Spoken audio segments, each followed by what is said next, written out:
Good morning.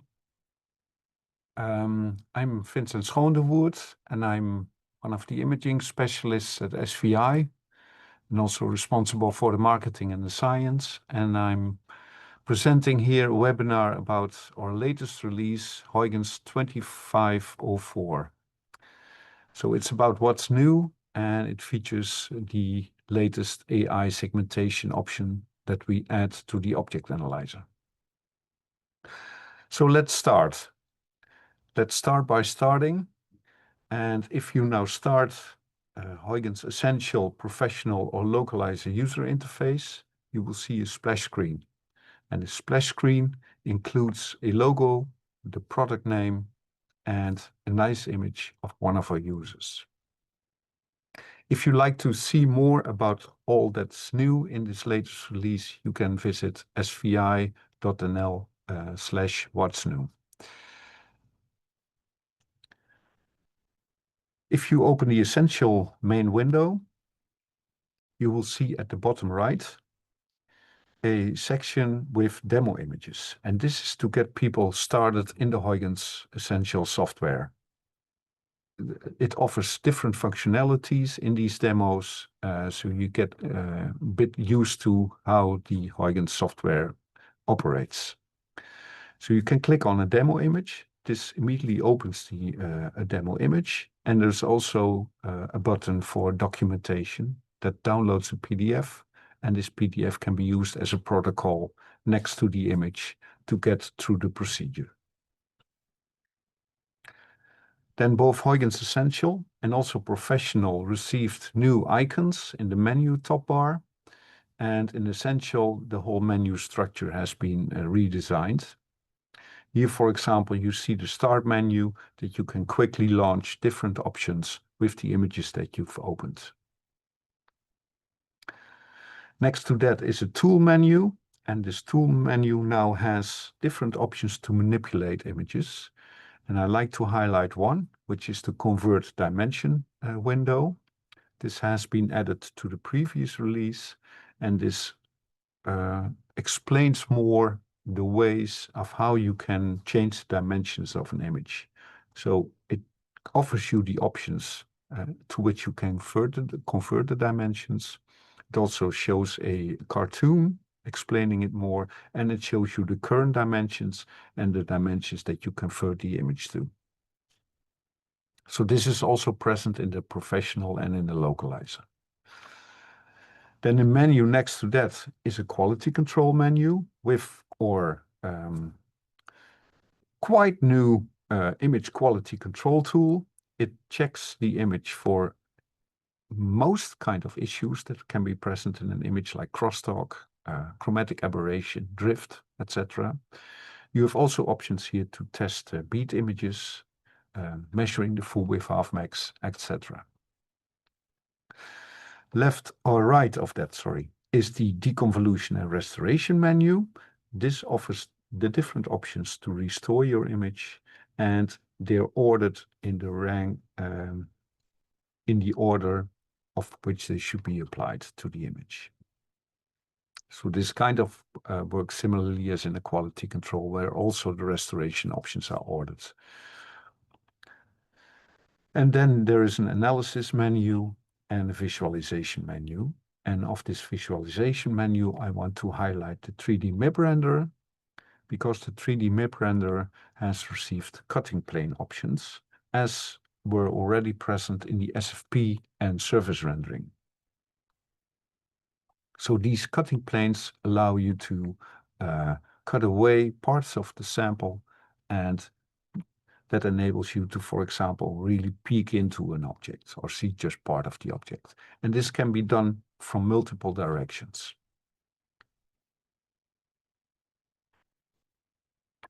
And the Stitcher Wizard, both present in Essential and Professional, is already very extensive, and we even added more improvements to that.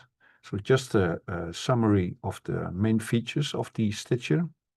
So there is no limit to tile number or file size or to the dimensions of the image. We offer an optimal alignment in X, Y, and in Z. So you can also have multiple tiles in the Z dimension. Tiles can have 0% overlap if they share some structural features. And that can be stitched. Then there is a vignetting correction, both automated and manual. There's a deconvolution option embedded in the stitcher with templates. We recently reduced the memory usage quite impressively. And now we've improved the quality and the usability of the vignetting correction. So I like to explain a bit more on that. So previously we had the vignetting correction, both a manual and an automated option. The manual option, you could load a dark field or a flat field frame, and that allowed you to correct for the vignetting. And in the automated mode, there was a model built based on the tile content. So what is now possible is to test the vignetting model. So we optimize the fitting of the automatic vignetting correction, and we then allow you now to test the vignetting on a few tiles. There is a slider that you see at the bottom, and if you slide this to the left or the right, you will get different results. So you can optimize it here. And in this case, you see that the middle setting, the default setting, already works best. And if you proceed then in the stitcher, you can continue and get a result that looks much better than the stitched result without any vignetting correction. So vignetting improved, also the testing of the vignetting in the whole procedure. And we've also improved the reading of the metadata, so the offset of the tiles, from OMI TIFF files and from HDF5 variations, like from the HDF5 from Luxendo. And now we offer also more feedback in the report window of the stitcher. Batch feeding. Yeah, many users we sense are interested in batch image processing, batch analysis. The batch or the workflow processor is equipped for that. With templates, the batch feeder fully automatically deconvolves images from a watch folder. You can define this folder on your microscope system, your microscope computer, or any other computer in your intranet. If you define that watch folder, all the content can be deconvolved and put into the results folder. And so here is a screenshot of the batch feeder. And what we now allow you to is to preserve the input file structure with quite a recursive depth. So you can define how many subfolders can be preserved when you deconvolve this. So files from folders, subfolders will all be deconvolved. And upon the request from many users, it is now also possible to overrule the metadata of the file that is loaded with a Huygens metadata template. Quite often users using TIFF or any other file that has not such great metadata, so poor metadata, so you can overrule that by using a template in the batch feeder.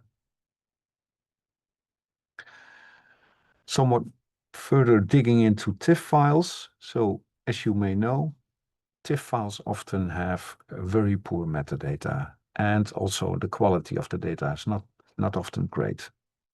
Saving to these type of files can lead to a loss of metadata, for example, the wavelength properties, the pinhole size, lens, numerical aperture, the microscope type, and specific parameters like stat or spinning disk or of the array detector, so of the different detectors in an array system, that all cannot be stored in a TIFF file. Dimensions can be lost in terms of voxel size, time, interval information, channel information, detector dimensions. Then the dynamic range may be compromised if you need to downscale the image. and also the signal is not preserved that well. Very often also users save the images, and that can lead to clipping. So we advise in general to save to a format that is can handle 32-bit float data, can maintain all this information, is compatible with other softwares, and yeah, we prefer ICS2 or OMI-TIFF or our HDF5 file. So with respect to clipping, to saving data and losing data, if your image has intensities that exceed a certain value, like 255 in 8-bit images, and you save to 8-bit, then you have the choice to clip your data, which leads to data loss, in this example, the green channel, or you can contrast stretch the image, and that involves scaling factors. Now,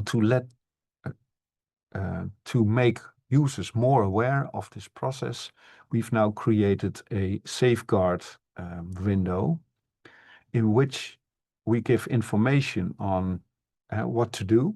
We give you advice. We give you recommended settings. We give with a color indicator the idea to you of what happens with the signal intensities, and we give you the scaling factors. So suppose you save to TIFF, you can, in this example, select for contrast stretch, where you produce scaling factors, so you do not clip the image. Now, if you decide to clip the data, then we also provide, in addition to the information, a preview of the clipped voxels in an image. And that is colored red if you saturate the image, or blue if you clip at the bottom end of the image. And we offer you information about the percentage of clipped voxels.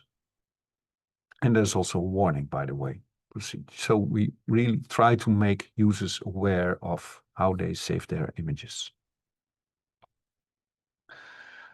Then the Object Analyzer, AI segmentation. So we add that as an alpha release because we want to get more feedback from you as a user and see how this all works and try to optimize it further. Currently already it was possible to set threshold and seeding levels, to use a watershed as segmentation of objects in the Object Analyzer. So watershed can be helpful in separating objects better. Then we also have the option, had the option already, to import a label image.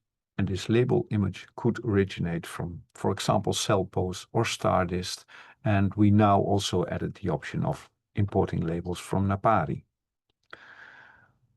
So you can simply load that label image, open it here in this field, and then you have your data segmented. And on top of that, you can use the other segmentation options in Huygens, the filtering options, to fine-tune the segmentation. So now then the option of also segmenting according to AI algorithms. And this is based on the segmentation anything model from Meta, the version 2, in fact, so the latest version. So what is now the advantage of our AI segmentation in Huygens that we've implemented? There's no programming required, so you don't need to know about Python. The wizard that you can start helps you. It helps you with the installation of the GPU, the selection of it, etc. So it's just a matter of clicking. It's super easy to use. You just define a threshold value and the size of the object, and that's it. And the automatic Huygens AI algorithm does the rest. So we have an automatic algorithm, but there's also an AI-guided manual segmentation possible. And we can do the segmentation in 2D and on 3D images. And the advantage of Huygens is also that it is embedded in the Object Analyzer. So you already get your results, your statistics from the objects. So some more on that. Here's an input image on the left. A few cell nuclei. We cropped the image a bit to speed up the process. and to allow you to see more screenshots of it. Here at this stage, you just simply set a minimum length of the object, a minimum length of a circle. Then also you set an intensity threshold with a slider in the next stage. And if you then select for automatic segmentation, you see this result. This result can be fine-tuned manually by just placing dots on the object, negative dots, positive dots to expand or reduce the size of the object. Or you can simply drag the box and to a certain setting that you think is best. So you see on the left and on the right side of the middle plane, you see the adjacent slices. So you immediately see what happens in 3D. And the nice thing of Huygens is also that you can quickly switch from 2D to 3D and see what happens with the segmentation in all dimensions. If you then finish, you're happy with the result, it opens in the Object Analyzer, and with just one click of a button, you have your results of the objects. And this can be a variety of different analysis parameters, like co-localization. If you have multi-channel data, you can even track objects, or just the properties of the objects and the number of the objects. So you see here that Huygens immediately shows you that there are 11 objects in the image, just below the scene. And also a big advantage of Huygens is that you can toggle between the different segmentation options. You can switch back to threshold and seeding, which you see at the top left, or to watershed, or to importing a label from any of the other tools like CellPose or Stardist. Import the AI Huygens label again and really check what works best for your specific data. So of course, being the makers of the Huygens software, we also need to say something about image restoration. So I like to show you this example, which indicates that AI is not always the only solution. You can perform AI analysis and it can work quite well, but you need to get your input data right. So this is a raw data set from Arabidopsis thalinia, and it is expressing nuclear and plasma membrane markers. And here we segmented the nuclei, which you see at the bottom, with our AI segmentation tool. So now the same after deconvolution, and you see that the segmentation works much better. So the message is here, get your images right, restore them properly within Huygens, and then you can proceed with the AI segmentation. So then a few more minor improvements. For Windows installations, it is no longer needed to manually install the NVIDIA CUDA driver and toolkit for GPU processing in Huygens. So everything is included in the installation with the Huygens software. Then the Huygens HDF5, the reading and the writing has been significantly sped up. That holds true for both compressed and uncompressed data. Then the Deconvolution Express, present in Essential and Professional, has an improved background handling for light sheet data. So this brings me to the end of this webinar. I thank you for watching. If you want to see more about this, go to svi.nl/whatsnew. If you like to test Huygens, go to svi.nl license request. So you can also test the other options and the AI segmentation.